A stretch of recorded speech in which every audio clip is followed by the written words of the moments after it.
Hello and welcome to Chat UTD, and this is a profile of the great Zinedine Zidane as a manager, a potential candidate to replace Erik ten Hag. We're going to look at his playing career, his managerial career, whether he'd suit Ineos's vision, and if he's likely to want to come, and do I want him to come, and the likelihood of the whole thing happening. We'll start then with his playing career, and at first I'm going to stay away from opinion and just give you facts. He played for Cannes, he played for Bordeaux, Juventus, Madrid, and then 12 years for France. His honours as a player, 2 Intertoto Cups, one of them with Juve, which surprised me. I didn't think they'd even be in the Intertoto Cup. 2 Serie A's, 2 Super Cups, 1 World Club Cup, 1 La Liga, 1 Champions League, 1 World Cup, and the Euros.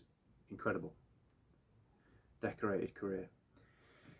As a manager, he started off as Madrid's B team manager between 2014 and 16, and was also serving as an assistant to the first team in that time as well. And then he had his most famous spell at Madrid between 2016 to 18 as their first team coach, where he won 3 Champions Leagues in a row. He went back when they were in a spot of bother in 2019 to 21. Managerial honours, 2 La Ligas, 3 Champions Leagues as mentioned, 2 Super Cups, 2 World Club Cups. Now on to opinion. One of the best players to have played the game, in my opinion. One of the best opponents I've seen against United. When I was younger, I was never bothered about the opponents. I never really looked at them because we had such great players. I idolised our players, so I was never bothered about other players. But Zidane stood out. A player of grace, a player like he was like artwork on the pitch, and yet so strong, so tough, so bullish at the same time. His footwork, his ability to wriggle out of situations, his transitional play between defence and attack, his ability to move so quickly when he needed to with the ball at his feet. It was like watching a piece of art on a football pitch. Phenomenal player. And if we believe folklore, then we were scouting him when he was at Bordeaux. But what's widely said is we wouldn't have got Erik if we'd have got Zidane. I wouldn't swap Erik for the world, so that's fine by me. But I would remind people that Cantona retired in 1997. Zidane still had a long career after that, so we could have got him then, but obviously we never did, which is a shame because I'd have loved to have seen him play for United. One of the greats of the game. As a manager, that's an impressive CV. It's very unique. It's very unique because it's at a very unique club. He finished his career at Madrid. He played for a number of years at Madrid. He was with the the Madrid B team, and he was assistant manager. So he's indoctrinated into everything Madrid. It's what's known as a Madridista. It's he then obviously had a team full of elite football players. Now, when real top class, world class players go into management, often they struggle because they're trying to communicate with people who can't do what they could do. Zidane is different. The players he's talking to can understand his language because they're elite players. They have high football IQ. They are world-class football players playing for the, unfortunately I have to concede, the biggest club in the world. And they understood him. Would that have worked elsewhere if he'd gone somewhere else for his first job? We'll never know, but probably not. But that mix worked. What sometimes happens with Madrid is that when they have elite players but a manager who perhaps doesn't have that same presence as someone like a Zidane, is that the players don't have that same level of respect for that manager and they get eaten alive because of the size of the club and because of the personalities of the players. Zidane can obviously handle that. He, by the sound of it, can be tough. You know, he ostracised Bale from the team, one of the highest paid players, one of the highest profile players, but wasn't working, didn't get along, player power didn't win. Zidane won. So I think had a toughness to him. You look at his presence, both as a player and as a manager, incredible presence on the sideline. Obviously likes to do things on his own terms. He's a bit of a maverick. He's just walked away twice. Get the impression he's one of those people that football isn't a drug. He doesn't need it. It has to suit him. It has to be on his terms. So what's his suitability to Ineos's United? It depends.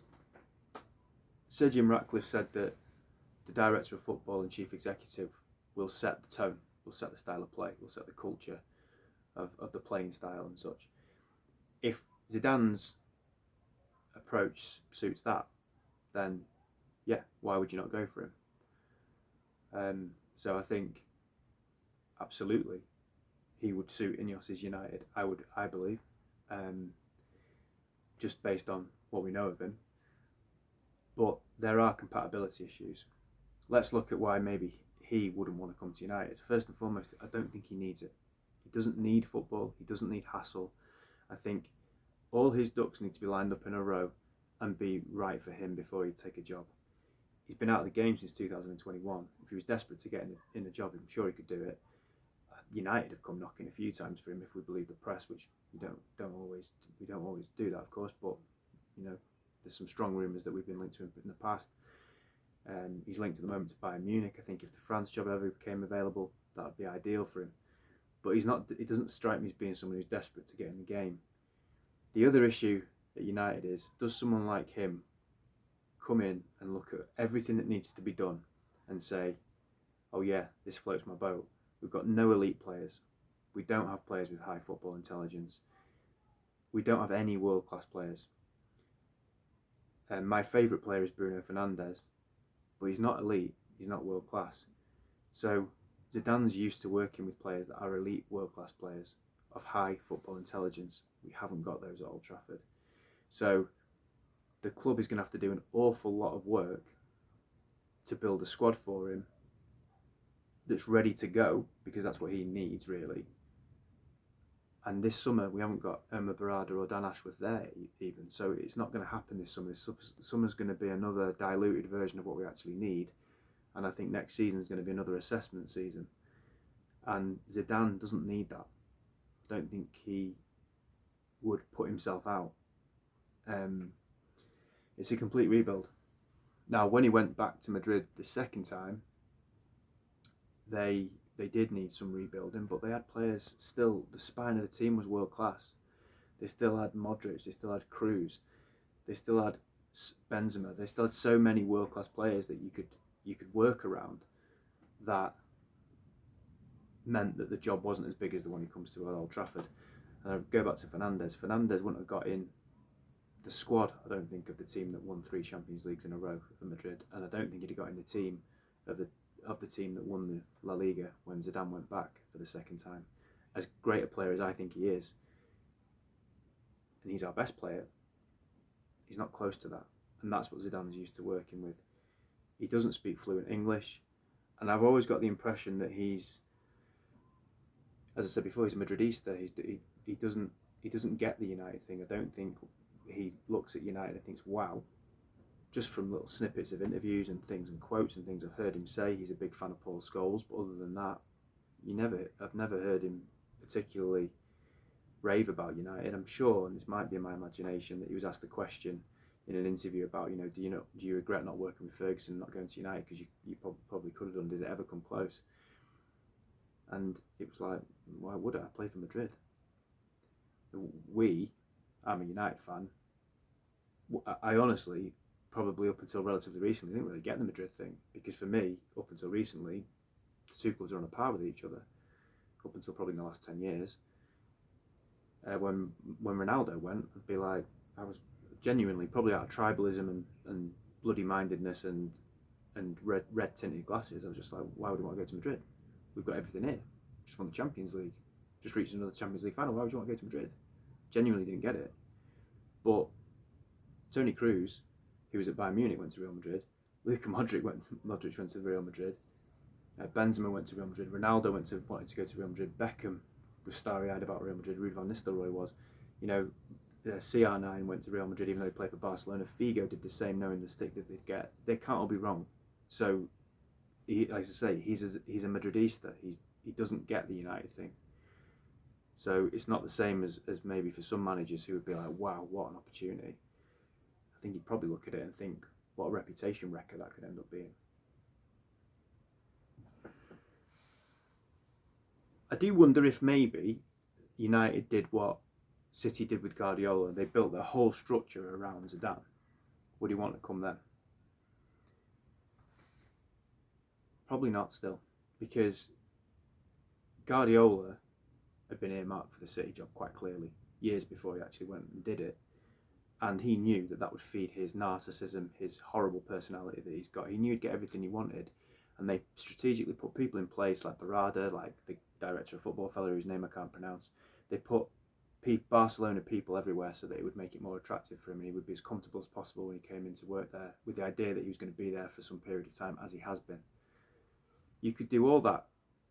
I'll come back to why I don't think Ineos would do that in a second, but you could do all that for Zidane because he's a maverick. If it didn't go the way he wanted, or he didn't like the weather, or the France job came up, he'd just walk away after a year. And then you've based your whole club around an individual who probably isn't that reliable in that respect. Why would you do that?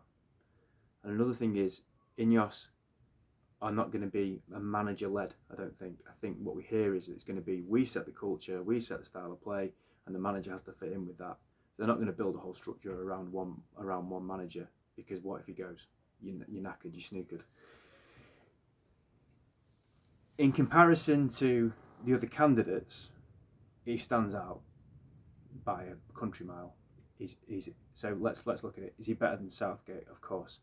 Is he better than Potter? Yes. Is he better than Tuchel? Yes. Is he better than De Zerbi? Yes. Is he better than Motta, who I really like? Yes. He's better than all those. Is he better than Erik ten Hag? Yes. But if Ineos are looking at this next season as another assessment season, which they will now, they're going to have to, is he better suited? That's the key question here. Is he better suited than Erik ten Hag? That's up for debate. Do I want him? Yeah. Even though I've given you quite a lot of common sense reasons as to why maybe he doesn't want it and maybe it wouldn't work, he's one of those few people that supersedes all that. I don't care that those comments, my heart would rule my head on him, because I'll just say it, he is Zinedine Zidane. And I got a picture in my head of him on the sideline at Old Trafford. It'd have to been 2 or 3 years' time, but a Champions League night, the old-fashioned badge on that suit that we wear for big Champions League nights and big occasions, with just freshly shaved head, looking dapper. It's quickly sounding like a man crush from aware. But, it's goosebumps, because it's Zinedine Zidane. And I think it's a crying shame we never got him as a player. And I think, what have we got to lose, really? So, heart, yeah, 100%. But common sense says it's just not going to happen, I don't think, which is a shame. I don't think he'd want it. And given that I've said before, Ineos probably are looking at moving away from name managers. Some managers come along and you just say, I don't care if it's a name manager or not, you've got to get him. But I think they're moving away from that. I just don't think it'll happen, unfortunately. And I think he's 10 to 1. He's like 5th, 6th favourite on the list. So there's my profile of Zidane. Tuchel's next.